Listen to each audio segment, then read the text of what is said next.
Hello everyone! Welcome back sa aking YouTube channel. Ayan, napa-video tayo ng pinakwik. Kasi nga na anuhan tayo ni Lolo ng notice. Pag hindi tayo maka-upload at tatanggalin nga na ating harang. So ayun guys, before anything else, intro, pasok! Hello everyone! Welcome to my channel. I'm your Dolly. Don't forget to like, share, and subscribe. Enjoy watching! So yun na nga ang nagbabalik. So, Happy New Year everyone! So, today's video ay papakita ko sa inyo paano ko i-prepare yung chicharon bulaklak. And here you go. So, ayun guys, ito na ang ating chicharon bulaklak. Ganito ko pala siya nabili. Buo siya. Actually, malinis na siya, pero may konting amoy pa rin. So, ang gagawin natin dito, huhugasan muna natin siya ng suka bago natin pakuluan. Ayan, hugasan natin siya ng suka muna. So, ayan na guys, papakuluan na natin siya. Muntik ko na makalimutan, nagbablog pala ako. Hindi na kasi ako sanay. So, ayan, nilagyan ko po yan ng bawang, bay leaves, tsaka tanglad, and of course meron din siyang star anise para lang pangpabango. Ayan, star anise. Tapos paminta, asin, at suka. Kasi po ano natin to para nilagyan ko siya ng suka dito sa pagpakulo para pang preservative na rin mamaya, para pag binenta mo siya kahit i-shipping tatagal siya. Ayan. See you. Mga ano pala to, mga 1 oras kalahati or 2 papakuluan natin hanggang sa maano nating lumambot na siya. Sa medium heat lang po natin yan Okay. See you sa next step. So, ayan ano ba yan? So, ayan na siya. Tignan natin after 30 minutes. Aba, namumulaklak na talaga siya, guys. Pero hindi pa po yan malambot. Kaya, ayan, takpan ulit natin at i-check ulit natin after 30 minutes. So, ayun guys, hinango ko na nga siya after 1 hour. Huwag po natin masyadong yung latang-lata. Kasi pag pinrito mo po siya, pag sobrang lambot, itong bulaklak niya dyan, naglalagas or So, ayan, cool down lang natin at mamaya hiwain na natin siya at ipapak. So, ayun na nga guys. Nagaya ko na siya lahat, na ready na, at ito, cooking time na tayo. So, ito, napainit ko na siya, mantika. Maganda po siya guys na i-deep fry natin. So, sa isang pack, ito, 8 ounce. Ayan. So, ang laman nito, ito na siya, na 8 ounce. So, ayan, siguraduhin mainit yung ating mantika bago ilagay. Okay? Try natin kung mainit na ba. Ayan, mainit na nga. So, ito guys, isang pack.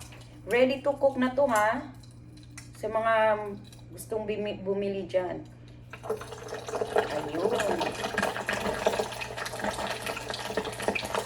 Ingat, baka tumalsik.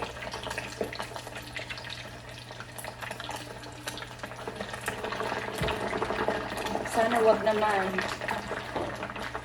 Hindi naman.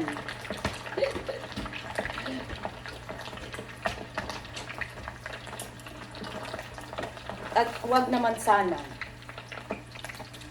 Takpan muna natin, baka sakaling may tumalsik.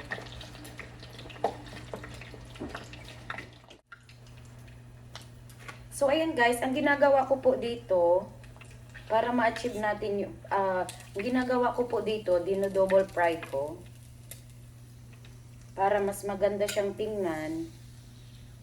Para maging brown talaga.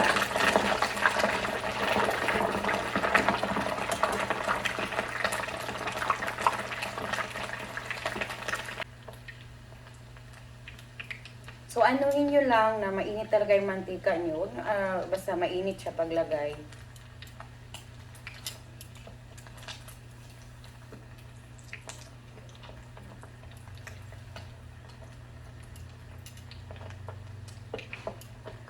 So, ayun, habang nagpiprito tayo, guys.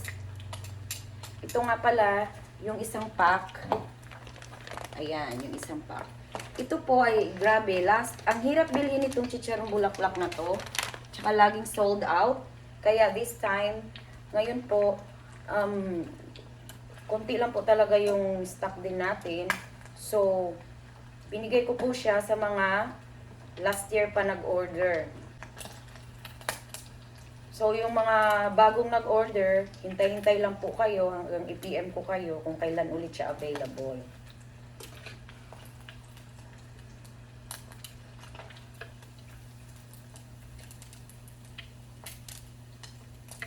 So, ayun. I-rest na natin muna siya.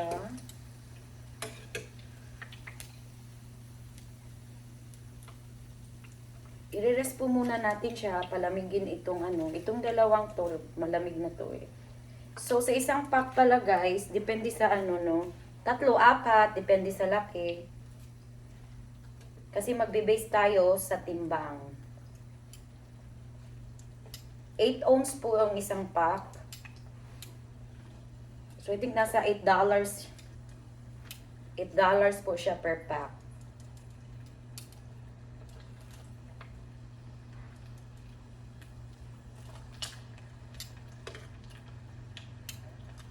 Ang pangit ng lutuan ko, ang hina. Kailipat ko to sa So, ayun na guys. Ito na ang ating finished product. Ayan. Ito na siya. At ayan na. So, itatry na natin kung talagang legit ba na crispy ang bulaklak. Lexi, you wanna try? Suka.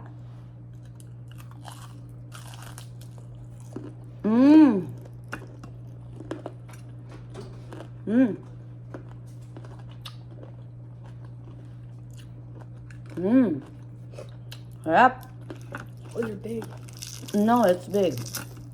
Oh. Don't do that. Oh. Okay, guys.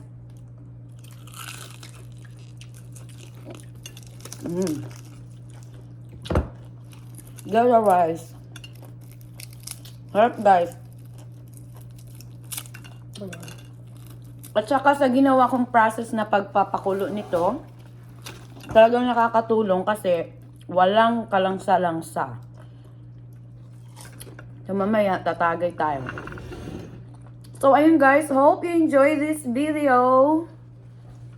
At magpa-reserve na kayo.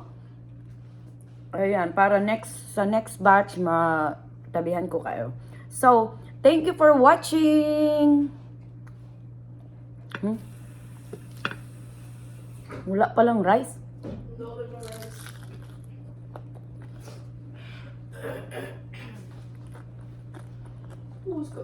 So, ayan guys. Ito na ang ating finished product. Of course, hindi mawawala ang ating suka.